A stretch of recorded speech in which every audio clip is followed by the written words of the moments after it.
Good afternoon. This is my client, Harriet Smith. She's a doctor, and she'll be talking about the health risks in child labor factories. Why do you want to abolish child labor? Child labor is basically cruelty for children. Many children come to me every day asking for me to help them and for treatment. Because the children are so small, they can crawl through small holes into small spaces and put their hands into dangerous areas around their dangerous workplace. They get small wages, therefore don't have enough money to pay me for treatment, so I try to help them. Abolishing child labor would be meaningful to me because of these risks in the factories and because it's so hard for the children. They are only little kids working from sunrise to sunset. It's a pretty hard life, especially for the young ones who are not getting enough money, barely seeing their parents, seeing their lives at the top of a cliff every day. It's a struggling life. So, what are the health risks for the children working in the factory? There are many health risks in the factories. For example, the factory air that they breathe in 16 hours a day can be polluted and poisonous. Many will have lung disease later in life. I have met some children who said that before working in a factory there were healthy and had straight backs.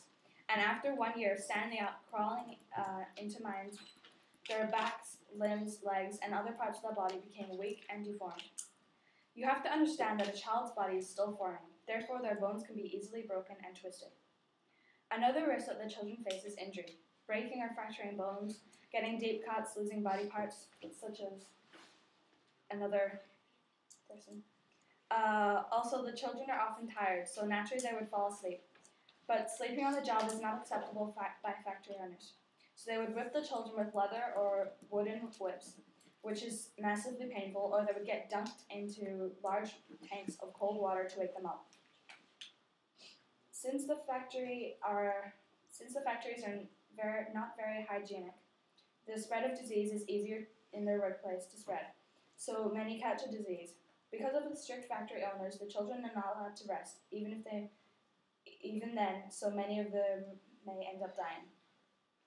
Food given, or food to the children, doesn't vary much with malnutrition. From day to day, the quantities are small, the quality is poor, and many of them end up sick.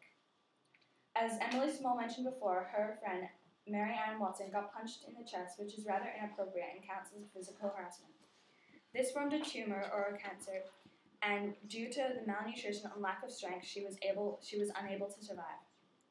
It is also very important for children to get the right amount of sleep, the right amount of nutrition, and if they don't, they could get very ill or possibly collect a deadly disease.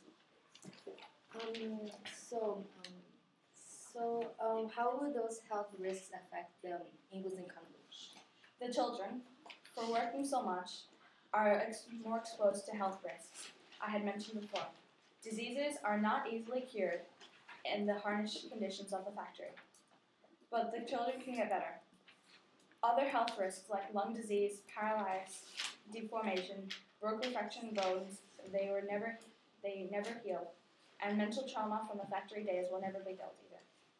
The kids who become adults with these health conditions will not be able to work at that factory again. And since they receive no education as children, they can not become professionals. With that in future, there will be less adults to work at factories, less adults to work as doctors, lawyers, or politicians, less adults to reproduce, less adults to bring England's economy up. Have you ever had any experience working in a factory as a child? No. However, I knew a boy called Alex Bede who was working in a cotton factory not far from where I lived. Although I could say we weren't close friends, I could tell that he was miserable. The way he walked was unusual and strange, as if his body was deformed. Back then, I didn't think something was wrong with him. I just thought he was made by the Lord differently. But meeting up again with him on the streets as he became a beggar, I had become to the conclusion that working in a factory made him like this, and he isn't happy. Because of the permanent back condition, he was not able to get a job during his adulthood. He told me that he was an orphan, and the only family he knew of was his brother Kurt Bed and Dylan Bed. Now both of his brothers are dead, one from getting caught up in a machine at the age of 9, and the other from getting beat up by a factory owner at the age of 14. Alex is still alive, however, with his critical condition, I doubt it will be very likely that soon he will see his brothers up in heaven. Thank you.